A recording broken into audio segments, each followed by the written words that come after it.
మా వంటల ఛానల్కు స్వాగతం సుస్వాగతం అండి. ఈరోజు మీకు మిల్క్ పౌడర్తో బర్ఫీ ఎలా చేసుకోవాలో చూపిస్తానండి. ఒక బాండ్లీలో అరకప్పు పాలు వేసుకోండి,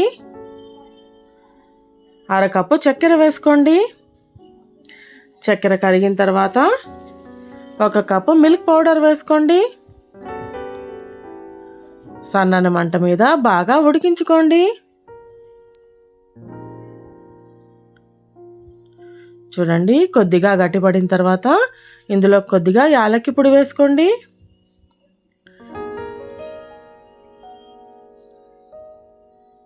మరి కాస్త గట్టిపడిన తర్వాత ఒక స్పూన్ నెయ్యి వేసుకోండి.